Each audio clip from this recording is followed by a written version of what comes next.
Introduction.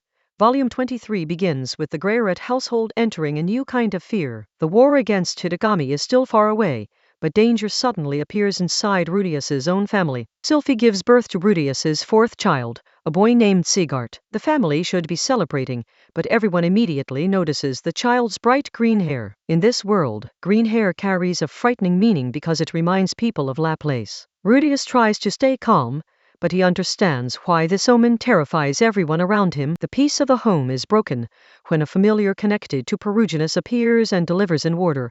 Rudius must bring the newborn child to the floating fortress. Rudius gathers his wives and prepares himself. If anyone threatens his son, even a legendary figure like Peruginus, Rudius is ready to stand between them and the baby. Event 1. The green-haired baby changes the whole mood of the family. Sigart is innocent, but his appearance makes the adults remember the prophecy, Laplace, and the future war. Sylphie is hit hardest because the child is hers. She worries that Sigart's hair will make people fear him, judge him, or treat him as something dangerous before he can even grow up. Rudius reassures Sylphie that he will protect their son.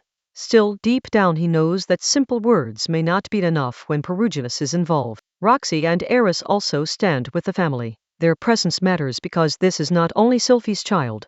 This is the Greyret household facing a threat together. The family leaves home carrying Sigart, and the story shifts from domestic happiness to a trial that may decide the baby's future. Event 2.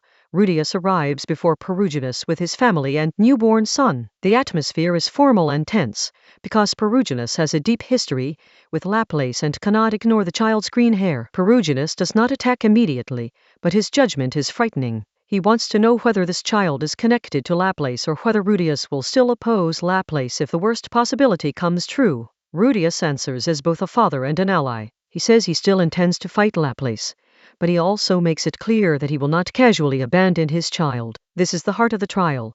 Rudius must prove that loving Sigart does not mean betraying the world, and protecting the world does not mean throwing away his family. Peruginus decides not to pass final judgment inside the fortress. Instead, he sets a trial that will take the family to ancient ruins connected to Laplace. Event 3. The journey to the divine continent begins. Rudius, Sylphie, Roxy, Eris, and baby Sigart travel under Peruginus's supervision toward a land that feels far older and stranger than the places they know. The trip is not a normal family journey. Every step reminds Rudius that they are walking through history tied to dragons, ancient magic, and the shadow of Laplace. They pass through majestic landscapes and approach Eleusis, a city on the divine continent. The scale of the place makes the group feel small before the world's older powers. Rudius watches the people and the roads carefully. His instincts as a father remain awake, because Sigart's safety matters more than sightseeing or politics. By the time they reach the city, the family has entered an unfamiliar world where Peruginus's authority and Laplace's legacy seem to hang over everything. Event 4.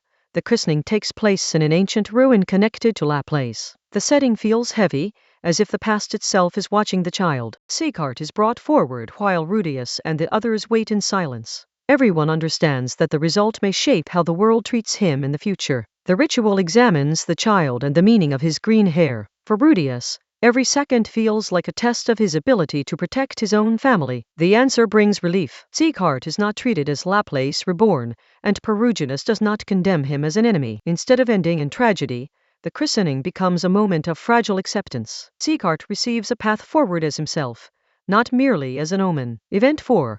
After the christening, the emotional tension finally breaks. Rudius can breathe again because the worst outcome has been avoided. Sylphie's relief is especially important.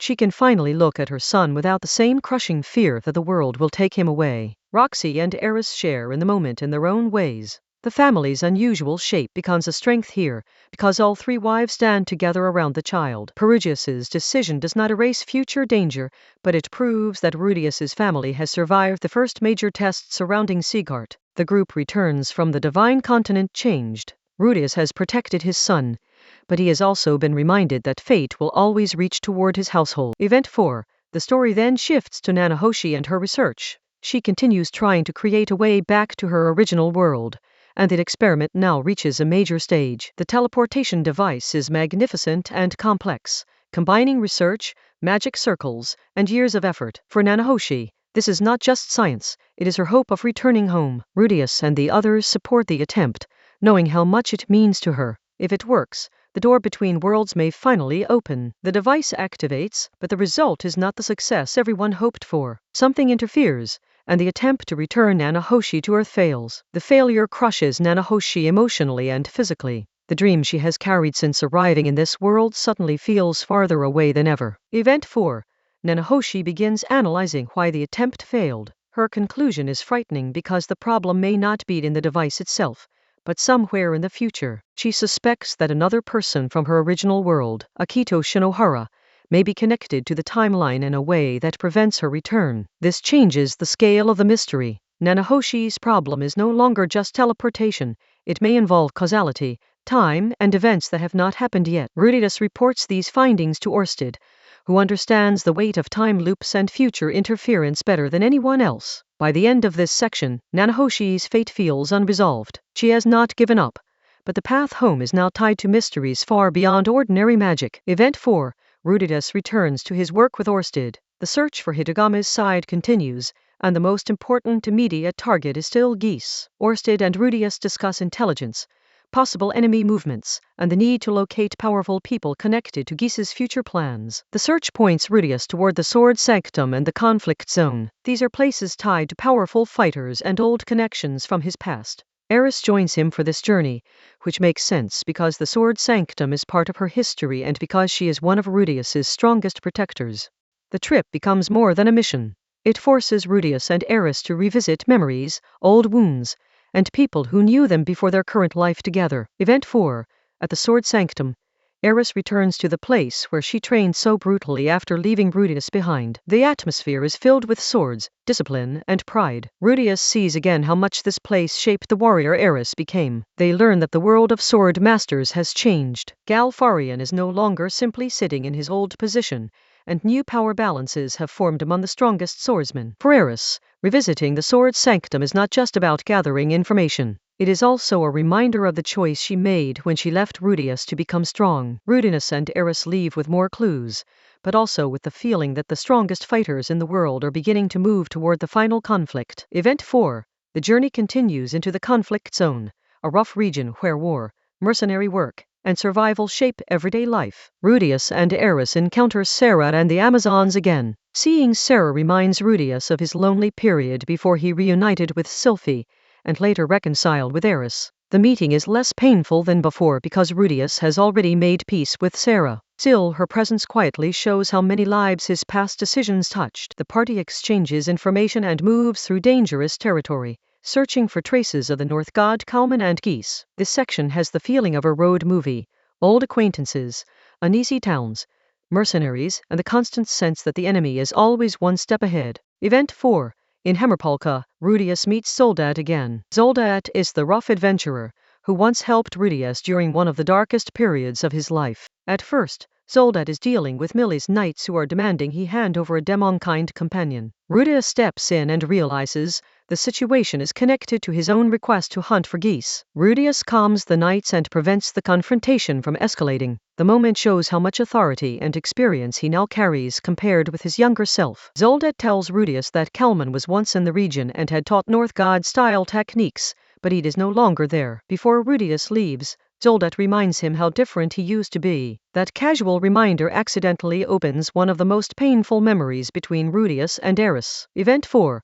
Zoldat tells the story of how broken Rudius was after Eris left him. He speaks bluntly, not realizing how deeply the story will hurt Eris. Eris hears directly how close Rudius came to despair. Until this moment, she understood that she had hurt him, but not the full depth of what her silence caused. She runs out, overwhelmed by guilt. For someone as direct and fearless as Eris, emotional pain is harder to face than any sword fight. Rudius finds her outside and speaks gently. He tells her that, even though her leaving hurt him, those years also led him to meet people who changed his life. Eris promises she will never leave without telling him again. This is one of the most important quiet moments in their marriage, because the wound from Volume 6 finally receives another layer of healing. Event 4.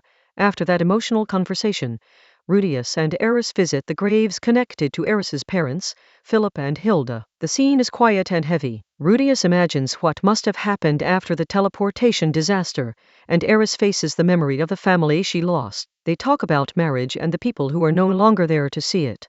Eris believes her parents would have been happy that she and Rudius ended up together. Rudius decides to move their remains to a proper noble graveyard, giving them a more fitting resting place. This moment closes part of Eris's past. The journey began as a search for enemies, but it also becomes a chance to honor the dead and heal old grief. Event 4. Back in Sharia, Rudius reports what he learned to Orsted. The trail of geese is still difficult, but a new opportunity appears when Kishirika is finally found. Kishirika grants Rudius another demon eye, the Eye of Clairvoyance. This power lets him see faraway places and becomes a major tool in the hunt for geese. With the new eye, Rudius can finally push past the limits of ordinary searching. The world feels larger, but also more reachable. The investigation reveals that geese is connected to the Biheral Kingdom. This gives Rudius and Orsted their next major direction. The volume's main mission now has a destination. Rudius has protected his son, confronted painful memories, and gained a new eye. But the real enemy is still moving. Conclusion. The extra chapter shifts to Geese and his final ally. While Rudius gathers clues, Geese continues building the other side's fighting force under Hidegami's influence. Geese approaches Badigadi, the immortal demon king whose strength and history make him terrifying as either friend or enemy. This meeting changes the feeling of the story. The conflict is no longer only about tracking one clever traitor. It is about the enemy collecting monsters, legends, and world-class fighters. Volume 23 closes with Rudius's family safe for now, but the larger war much closer than before. Sieghart survives Perugivis's trial, Nanahoshi's mystery deepens, and Geese's side grows stronger. The conclusion leaves a clear warning. Rudius has won important emotional battles, but the final battlefield is approaching, and the people gathering there are far more dangerous than ordinary enemies.